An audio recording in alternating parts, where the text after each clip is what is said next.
You're listening to KCPR the Rec, your place to recreate, with your host, Caitlin, Jonathan, and Joe.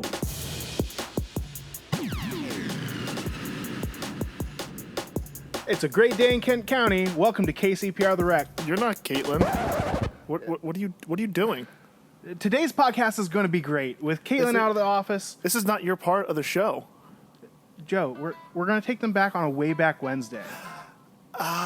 And we'll give them Jonathan's bad dad joke, and we're going to bring you what's on deck for Parks and Rec. So it's not the same show, but it'll be close. If you say so. So, on our way back Wednesday, that takes us back to December 12th, 2018. That's not very far back, Joe. We're going back. All right. But so let's fire up the DeLorean. Let's power up that flux capacitor. Because what, Jonathan? What? Where we're going, we don't need no roads. All right. But I need a nuclear reaction to generate the 1.21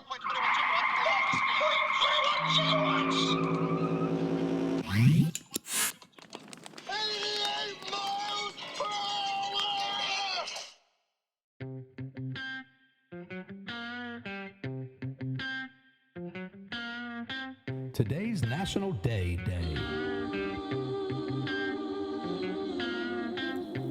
Today's National Day is National Ding-a-ling Day. Whoa. What are you talking about? Easy, Watch guys. your mouth. It's appropriate, I promise. So what you are going to do on this holiday is you're going to call someone that you haven't heard from in a long time and catch up with them. Oh, what a coincidence. I Yeah, think we're see? going to get a phone call today from a old mentor of mine to kind of catch up a little bit about something. Sounds good. Yeah. Into the Rec Room. All right, so today we want to talk about volunteer coaching, and we've got a special guest on the phone with us today, someone who's done coaching for a long time, worked with Parks and Recreation. Joe, you mentioned him during our National Day today. Do you want to introduce our guest? Yes, so I would like to introduce someone who, kind of showed me the ropes here when I first started working for Parks and Rec. I kind of looked at him as a mentor and even a friend also, too, because I do talk to him and see him quite often. So let's introduce Robert Probst to the program. Hey, how you doing? Hey, Robert. Hi, thanks for having me. No problem, Robert. Thanks for coming on today. So we're talking about volunteer coaching, and we feel like maybe people are intimidated to volunteer to be a coach. Maybe they feel like they don't have the right skill set, or maybe they think it's a huge time investment for them. Can you tell us a little bit about your experience as a coach?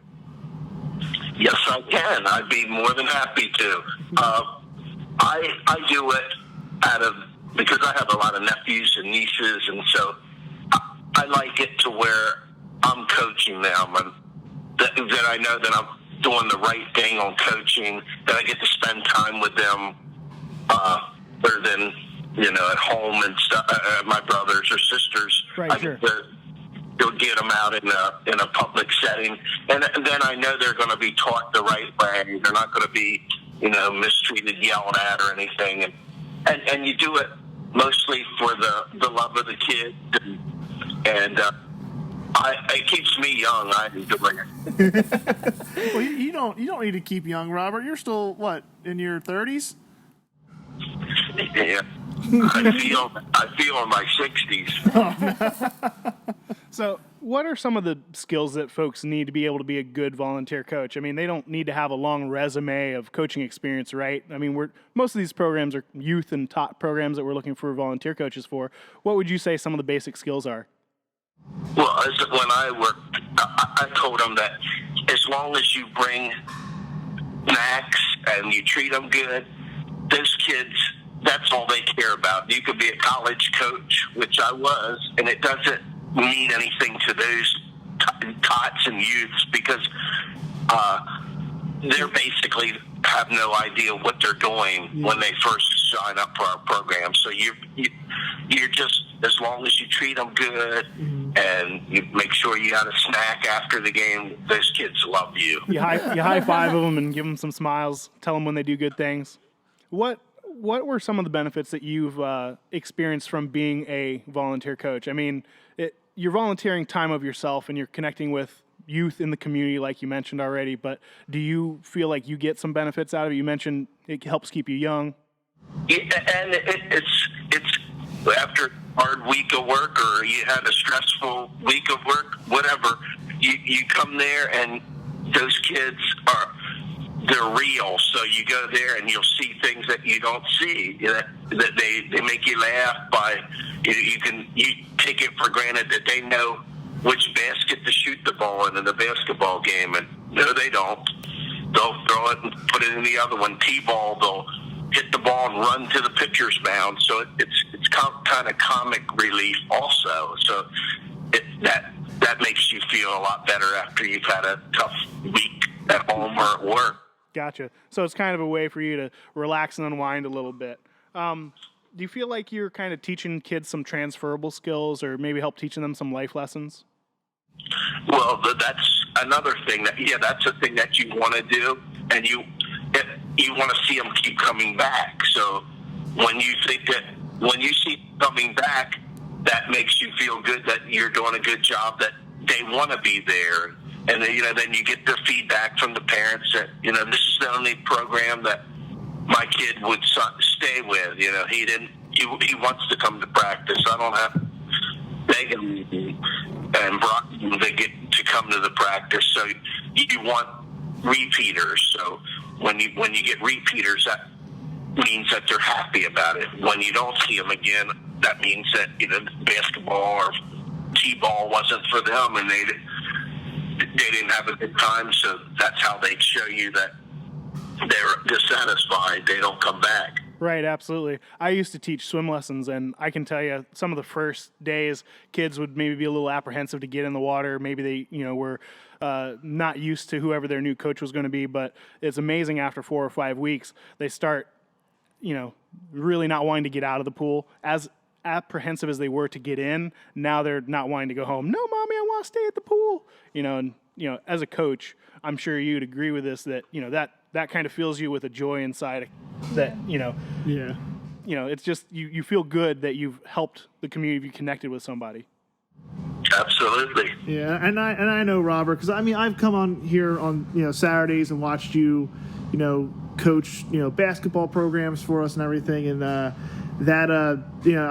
always see you have a really good time out there. I know you're with your brother and your nephew coaching out there. It always seems like you guys are always having a really, really good time. And I know I saw you do that, and I know I do a little bit of coaching here and there too. And the biggest thing is I just like having fun, and that's like the biggest thing I can see with coaching, right? Yep. As long as we bring them candy at the last class, they're happy. Yep.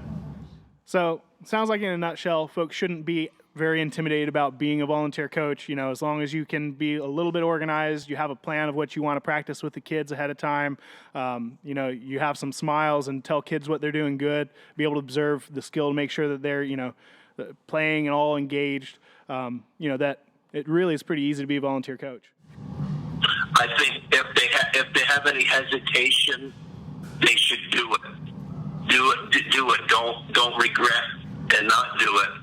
Because, like I said, I don't have any kids, but my nephews and nieces keep me busy, and these kids, and you don't know these kids, and they're great. They keep me young, and it's not like I got to go do this again today. It's running my day. I like it. I look forward to it, and it goes by fast.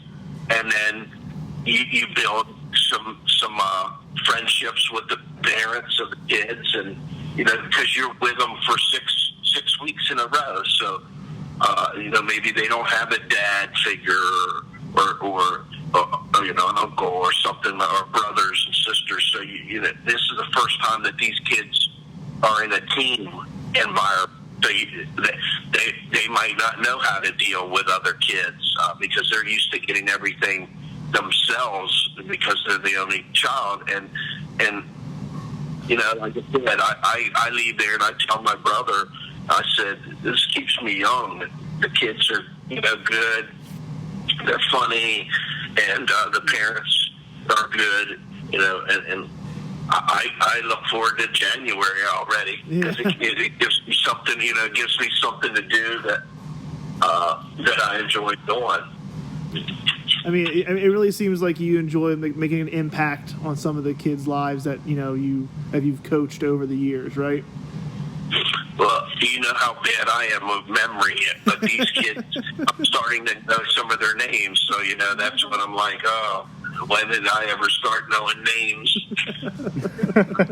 Well, Robert, we certainly appreciate your time this morning. Thank you so much for joining the conversation about volunteer coaching. Anytime. Now, can you tell Kent County who your favorite station is? I am Robert Probst, and you're listening to KCPR the Rec. If you would like to get into volunteer coaching or have any questions about it, feel free to call our office at 302-744-2495 or reach out to us on Facebook. Speaking of life skills, bringing humor is often undervalued. For those who don't know, I am not a dad, but Jonathan is one. And I do like my, joke here and there. And I'm going to see if, Jonathan, do you have a bad dad joke to tell me today? I sure do, Joe. Jonathan's bad dad joke of the day. All right, Joe, with Christmas just around the corner, thought I'd bring you a joke about good old Saint Nick. You ready? All right. All right. Why does Santa Claus go down the chimney? Why does Santa Claus go down the chimney? Well, he's got to deliver the presents. That's a good guess. But mainly he does it because it suits him. Ah. Like chimney suit. Good one. Yeah. Oh, man. And that was Jonathan's bad dad joke of the day. Let's take a look at some upcoming programs. Before the weather really starts getting nice outside, we have some great educational classes like soap making, essential oils, and guided meditation. Our instructional programs that start in early April include t-ball, martial arts, roller skating, and swimming lessons. And if you are looking to celebrate spring with our bus trip to DC for the 2019 Cherry Blossom Festival, oh yeah, I gotta say you're out of luck because no. that bus trip is actually full. But remember, it happens annually, so make sure to sign up for next year's trip. And as always, if you want to register for any of these programs, you can check us out at www.co.ken.des/parks-recreation.aspx.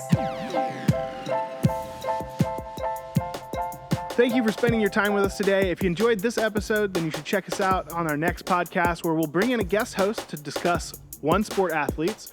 We'll bring you a Brent's Bites, and we'll talk about some upcoming programs, along with giving you another national day. Catch you on the flip side. Check you later. You good with that, Joe? Where's Caitlin? That's fine.